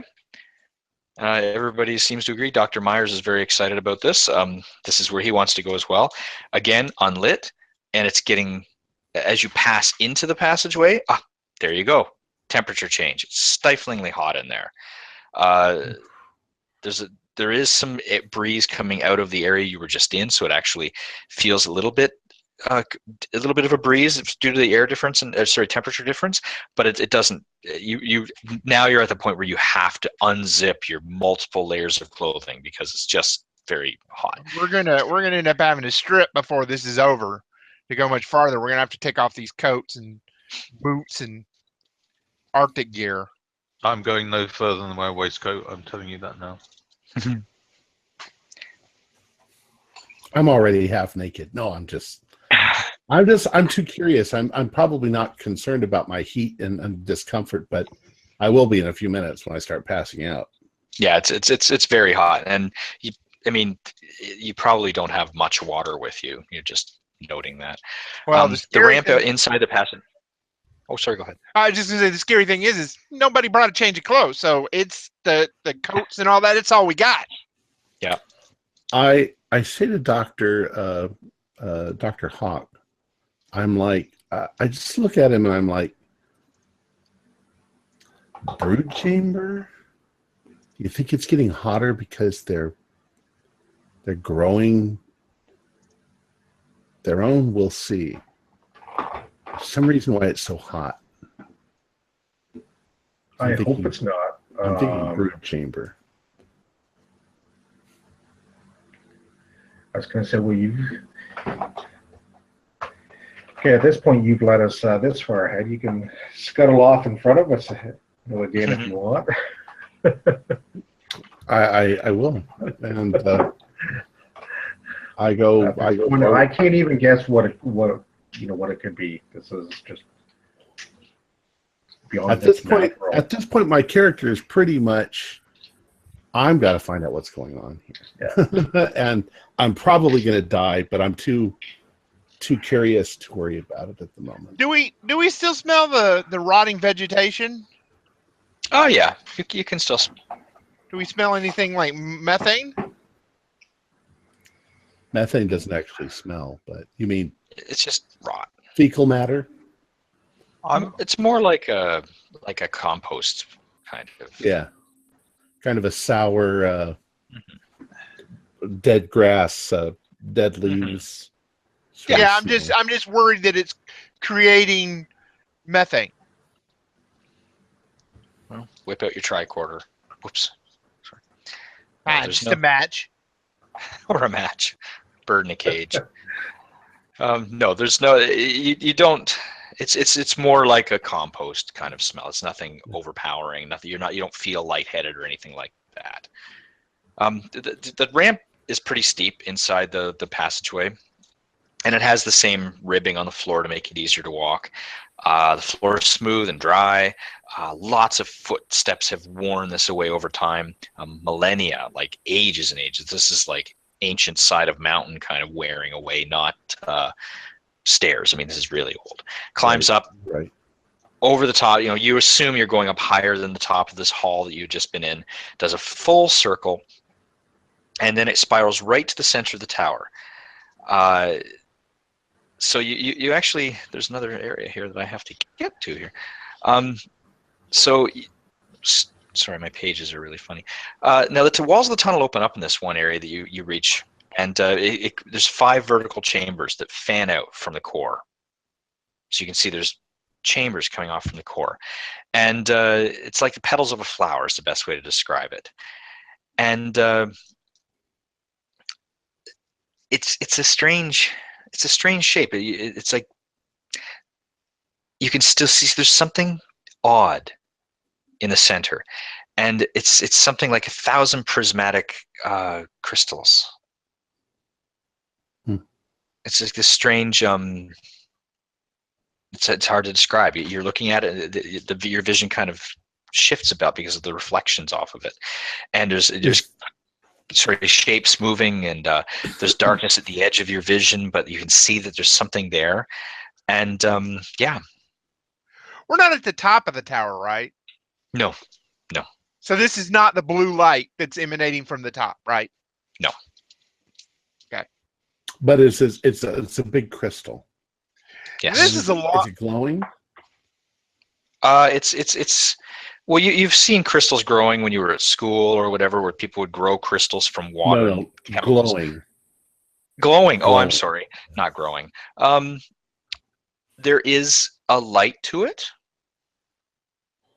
but it's not the same as the blue light. It's not the red light. This is kind of there's flickering, rippling. So there is a light to it. Yes. Does it ever go out? No. As you said, there are 5 passages leading out of here vertically? Well, at the tops of ramps. Yeah, there's ramps. Yes, there's passages connected to this. This is a long shot, and I don't even know. I'm guessing archaeology. Does anybody have archaeology? Is anybody schooled in archaeology in our group? Well, I've got 40%. I'm just curious, would you say that this building is as old as the city? We've already gone over that. It's hard. It's impossible to tell, but okay. I asked about the architecture. How would we ever know? We're not. Archaeology doesn't really tell us that. As you're looking at this,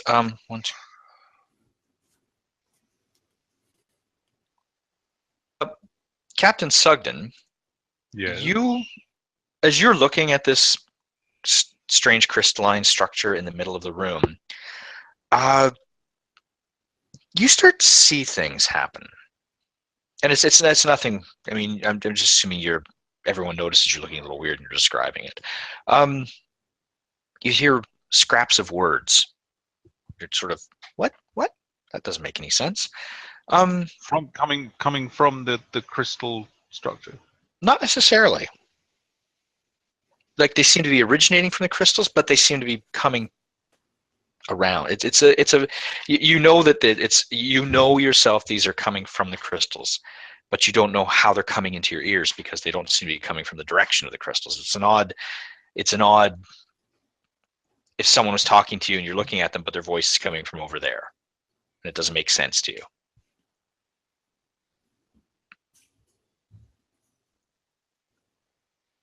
What, what are these voices saying? Can I understand what they're saying? No, not really. It's just a lot of sounds, like talking. Yeah, but it's recognizable as a language, but not a Yes. language I understand. Yes. Could you do an idea roll? Indeed, I could. Oh, sorry. Would you? 99 out of 55. You're your You have fella. You have no idea. I'm pretty certain this is Welsh. It probably is. Lots of consonants. Could be The Dutch. occasional vowel. Might be double Dutch. What a da. Or Greek. Is the crystal moving, or is it just stationary? It's stationary. Okay. Wait, if it's a crystal, okay, you say it's glowing, but is it like sending out, like, you know, in a prism, you know, when you put light in the prism, it shines a beam out. Is there any beams like touching the floor? Or is it just No. a soft glow? It's just a soft glow. Okay. It's reflections, rippling light. I'm You're gonna all- touch it. You can touch it. I'm gonna reach out. It's and very touch sturdy. It. Does it feel It's hot, very sturdy. cold? No. No. I don't like No, it's suddenly just- disappear and go somewhere else. It's Okay. room temperature. No. It's room temperature. And it doesn't react to my it's the touch. temperature of the room. No. Well, that's interesting. Shine a light in it. to go? Is there anywhere else to go? Well, there's 5 rooms going off this, but Captain Sugden, could you please leave your headphones on while everyone takes theirs off? All right. Give us a thumbs up when you're ready. Yep.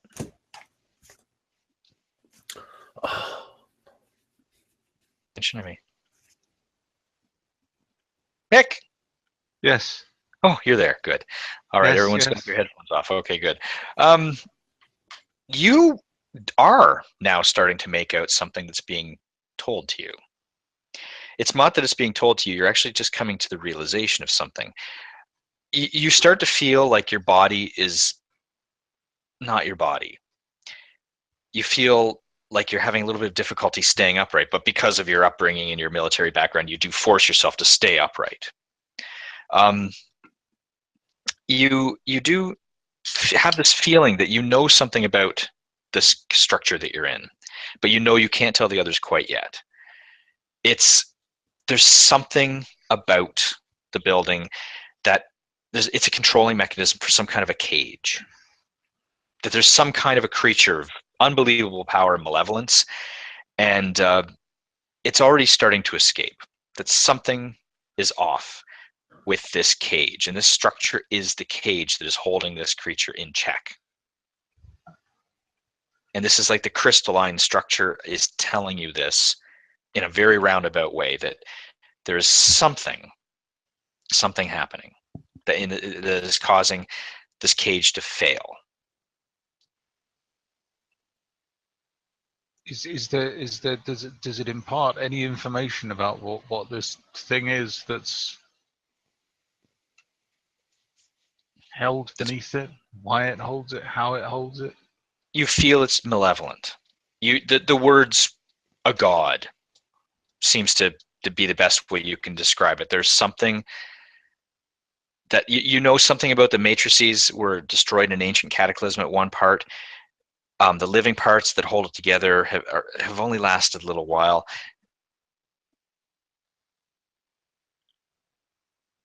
You Might froze. collapse. Oh, you You Am I froze back? after a little while.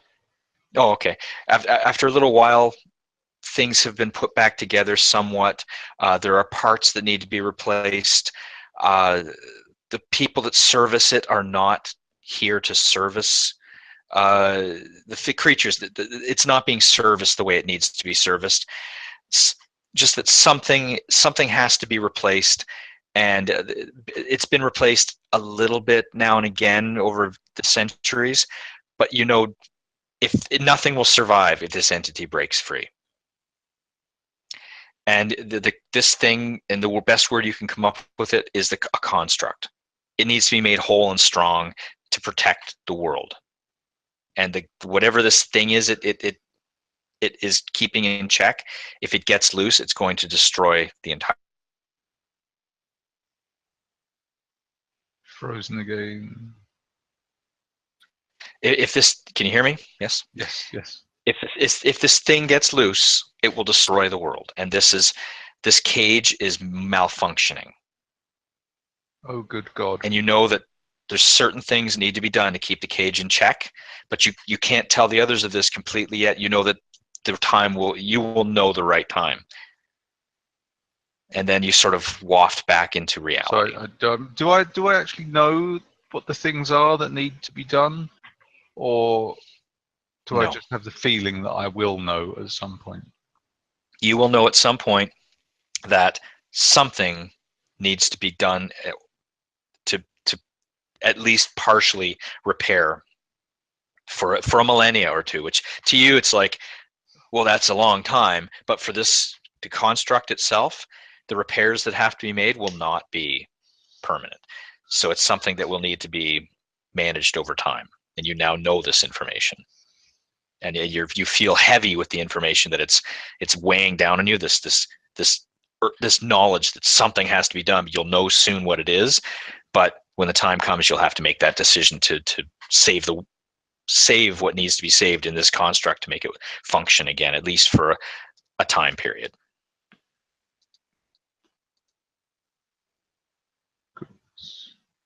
And I don't feel like I'm being controlled by something when I'm learning this. It's no, more so you sort of lost control. So you weren't being controlled. Just like a passive process of just sort of surrendering to information. Yes, you sort of like felt like moved towards it. You're mentally towards it. Your mind was closer to it than you physically were, and you gain the information, and then now you're back. Okay, so I'm going to have to bring them back. Okay. It's that quick. Okay.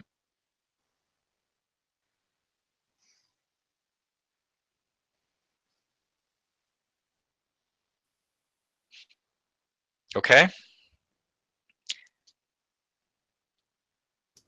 Do we notice something weird about Yes. Captain Sugden? You notice he sort of stands to attention in military fashion. He drops his arms to his side and he stands to attention. And you think, what's he doing? It's almost comical at first, like he's acting like someone's giving him a dressing down in the parade square. And he stands to attention. His eyes are getting wider and wider and unblinking. And just as fast as that happens, he sort of becomes himself again, shakes his arms a bit, steps around a bit, and then just sort of, now it's him. What do you do? Now you are in control of yourself, Captain Sugden. Are you okay, Captain Sugden? I'm really not entirely sure. I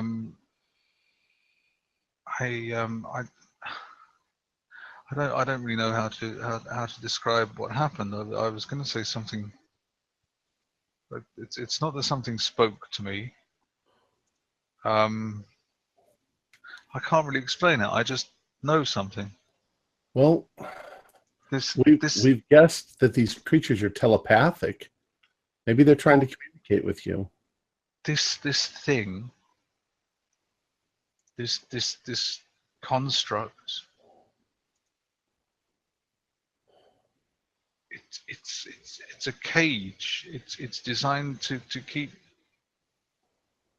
something underneath imprisoned here, and it's desperately important that thing doesn't get out, because if it does get out, it will destroy the entire world. Well, hell, if the seriously advanced race is keeping it hostage because it's dangerous, then I'm all for leaving it alone. That seems... If you think that you've been contacted somehow by them, they may be warning us not to, we may have stumbled into some place that we don't know what it's for. We should believe them. I don't know. there's no other reason. I mean, Captain Sugden, there's no reason whatsoever for you to make this up. So I can't. let's immediately leave. Let's go down. We're in the wrong place then.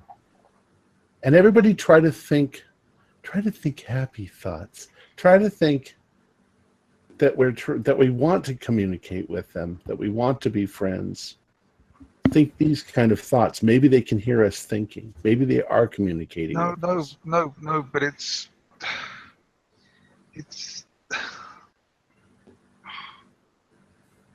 I can't. Are they warning us not to go any further?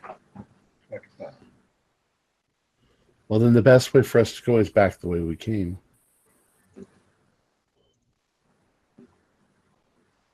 I'm just going to start going up. You want to go up? I'm not going to discuss it. I'm just going to start going up. All right, follow him. Yeah, let's follow him. Not gonna let him be alone. Okay. No, not Nigel. Sorry. Elmer. You feel a heat in your pocket. Okay. That stone that warmed up as you had that other thing in the apple seed kind of thing. It's getting warmer in your pocket. I'll yell up to. I don't know how far ahead of me he is, but Captain, there might be something up ahead. Be careful. What? And mine's not warming up? Yes, yours is as well. I'm sorry. Yes, I forgot you had one. What are you guys talking about? Hey, this funny stone is getting hot. It's getting hot? That's very strange. Is it? Look at it. I mean, is it glowing? No, it's just very. It's as warm as the inside of your body. That's how warm it is. I don't know what it is in Fahrenheit. 37.5 Celsius. 98.6. Oh, okay. Yeah, but it's hotter than that in the room. Oh, you said it's about 80 in the room, didn't you? Yeah. Oh, okay. My bad. Did anyone happen to think twice now we've seen this huge flash up in the sky where we had that time distortion thing? Yes. We're like right in the middle of this tower where that thing might have originated. Do we want to be this close to some unknown power energy source? Maybe that's what those crystals are. I'm saying this as we're following Captain Sugden. I'm not. At this point, we don't know what we're doing. We're explorers. I'm just gonna follow Arthur. He's obviously got some inside information going on in his head. Something he's got to get out. Let's find out. I'm not gonna leave him alone. I'm gonna take my rifle off my shoulder. Yeah, Acacia, Lexington, and the others do the same. They have their weapons at the ready. Man, I've had my pistol in my hand since we landed. There is another passage on the other side with a ramp going upwards again. And the 5 rooms, just as you pass, there's nothing in those rooms. Okay. Now, Sugden is ahead of me. Mm-hmm. Out of curiosity, does Arthur look normal? I mean, he's just sauntering through the room, or does he look possessed, like he has no control over what's going on? Is he seem to be in a daze? Do you have psychology? No, but I have eyeballs. Well, he looks very firm in his convictions to continue walking ahead of you. I have 10% psychology. I'll make a roll. Why not? Not going to win any awards or anything. Ruin your good roll on Sorry, 20. On a win.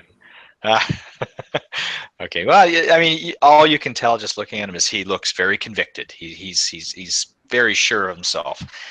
He knows what, but he is walking a little slower than normal. It's like he's walking with purpose, making sure he's going right where he wants to go.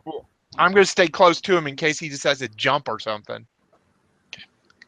And Meyer is getting excited. He goes, look at this, look at this. He says, the crystal altar is gone, but it must have been right here. See, the two doorways with the vines, this is the very room described by Arthur Pym. And that means, you know what that means to us? What does that mean to us? Says Priestley. He says, that means Herr Starkweather was almost certainly taken into one of these 3 rooms to be murdered. The German, he sounds very blunt, and he says, what we must do is see if we're too late to save him. And what if we are, Acacia says, well, then we must make the monsters suffer in return and study the place well after they've been destroyed. And Nair is nodding to himself, satisfied. He's got a plan that he's going to save Starkweather and kill whatever's taken. Hey, nobody gonna kill nobody or nothing until Dr. Lindenbrook tries his little plan. I don't think it'll work. But we need to see what we see. We need to see what we see. He's the scientist. Well, you get, you get past this previous area, and you go up into another area that is the shape of a truncated cone with a spiral pillar and a ramp at the center. Floor circular, about 15 yards across, and the walls angle inward, so the ceiling is barely wider than the ramp that spirals around it. The room is pale sandy stone, and there's a raised oval area in one side of the chamber, and on the opposite side there's murals on the wall, bright and strangely colored, like neon colors, just very bright. And in the edge of the room there's debris. It's just not tidy and clean like the rest of the thing to date. The air is about 20 degrees colder than the chamber below, so it's heavy with moisture.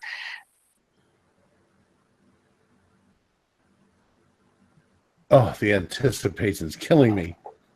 Oh, there's an unpleasant smell. Okay. It's just kind of, yeah. So it's Does just kind of. Does the mural look fresh? Like just painted? No, it's old. It's old. It's the same as everything else. It's just. You say we can feel moisture in the room. Is it like condensing on the walls or anything? Or is it just you could feel the moisture like humidity? Yeah, there's a big temperature differential. You're getting moisture on the walls, yes, and the floors. All right. So does the passage continue? What's Captain Sugden doing actually? We're watching him. I'm getting to that. The room is the air is colder. There's a dim light in the room, and it comes from a handful of these small cups. They're placed in alcoves at eye level. There's dim light coming from them. Okay, wait a minute. At eye level, our eye level? Your eye level, they look like this, and they do. They look like that. Copy. Well, no, can't you see? There's a light in that. There's a candle in that. So, but they're like that. There's like the cups with this light glowing in them. There's wall sconces. You'd have to spend some time looking at them to study them some more. There's 5 of them in total, and they seem to be telling a bit of a story. But again, you'd have to spend some time studying them to get that story. Okay. There's soft pale runners and weird plants. Now, you see, these plants are like tendrils growing from overgrown archways on the spiral ramp and the ramp upwards. Like now you've got greenery. There's something unwholesome about them. They're moist, they're bulgy. They look odd in the dim flickering lights, and there's you get a feeling of unease, all of you around them. Okay. Because they're kind of alien looking to us, huh? Mm-hmm. Yes. Or at least ancient. They don't look sentient, do they? Well, as a paleontologist, as a paleontologist who's got paleobotany, mm-hmm. do they look like something I could identify from fossils? Yeah, definitely. So am I like, oh my God, that's blah blah blah blah blah blah blah. Yeah, you pull out a few old ancient fern type descriptions out of your past, and you know that these are strange. And some of them are totally unrecognizable to you as well. There's a glistening on the plants and on the walls, slightly slippery, but it's a thick, oily substance. It's not water. It sticks to whatever it touches, and it seems to be the source of this terrible smell. And the plants seem to climb up the walls rather than covering the floor. So there's no plants on the floor; they're not going to get in your way. Mm-hmm. All right. Did we lose you? No, I'm here. Oh. I said make a power roll, please. Oh, we didn't hear that. All of us? No, just Dr. Lindenbrook. 78. No. Ah. As you're getting close to the plants, whether you touch them or not, just examining them visually from a little closer distance than the others, you get some symptoms of nausea, vertigo, a terrible sense the plants are in some kind of movement. Like briefly, the plants look to you like they're moving, but no one else sees them moving. Okay. And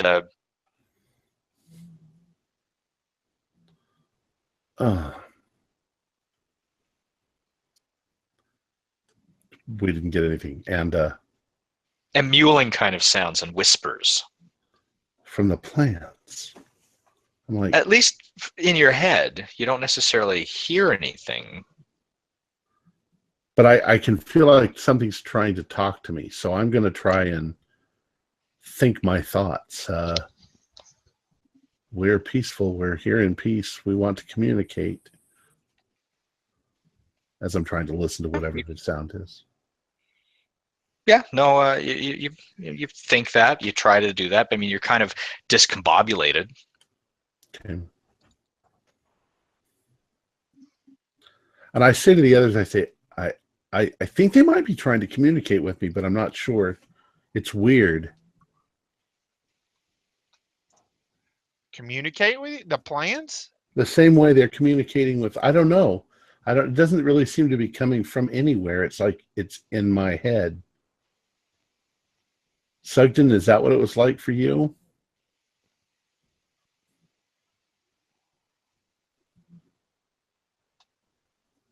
Captain's not speaking? Oh.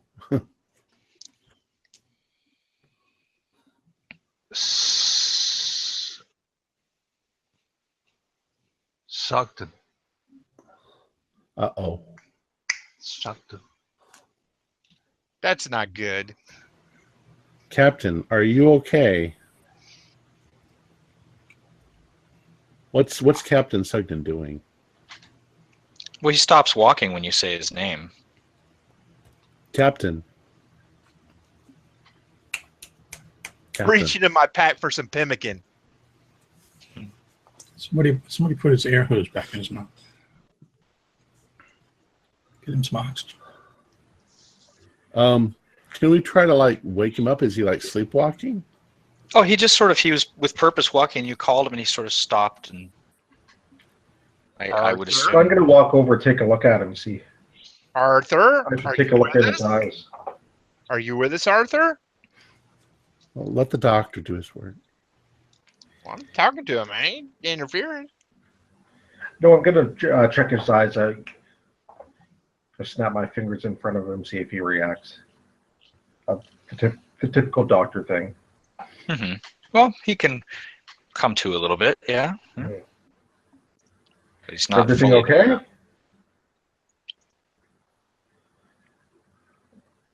Can you continue walking, or how do you feel?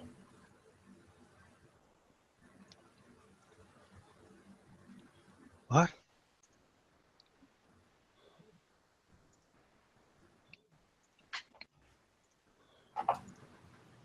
He looks out of it, is the best way to describe him. Okay, at the same time, do I notice Dr. Lindenbrook going through the same sort of thing as well? I don't think so. No, he just had a very brief okay issue. I think that Sugden might be in communication with them, and let's just keep following him, see where he goes.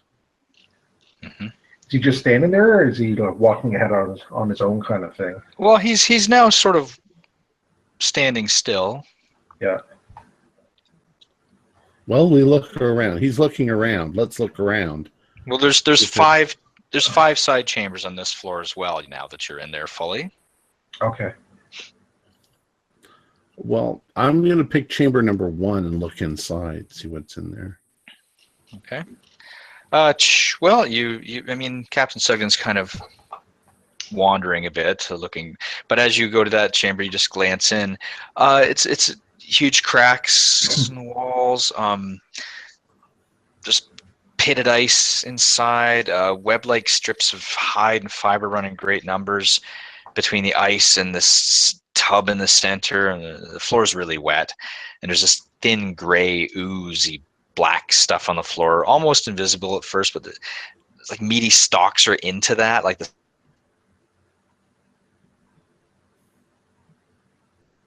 this area. Okay.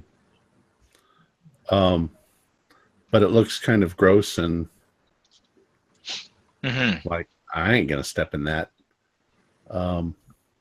I want to look at whatever chamber is like nearest to where to where Captain Sugden is. Well, he's sort of moving towards the far side, but just before you get to that, I'll probably have to call it here.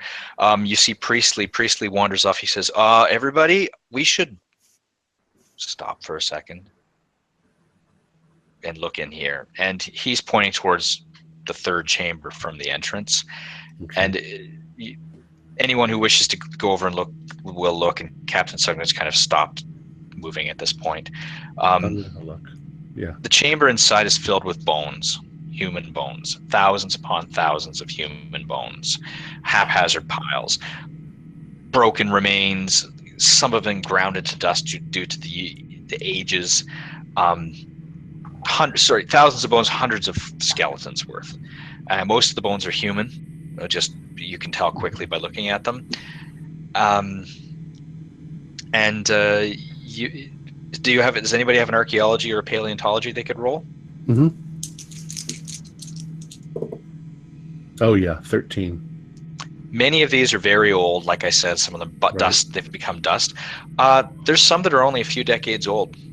I look in and I put my hand on his shoulder and I say, back in the city, we saw a lot of murals. We think that originally they may have used us as a source of food, but that may have been long before we had developed intelligence. And so these might be, I'm going to ignore the newer ones and just sort of say, it might be something from before they thought that they knew that we were intelligent. So don't judge them too harshly by this horror that's in here. Could everyone do a spot hidden who's looking in the doorway? I'm not. I'm staying with Arthur. Yes, pass. And you know what? I'd be staying with Arthur too. So.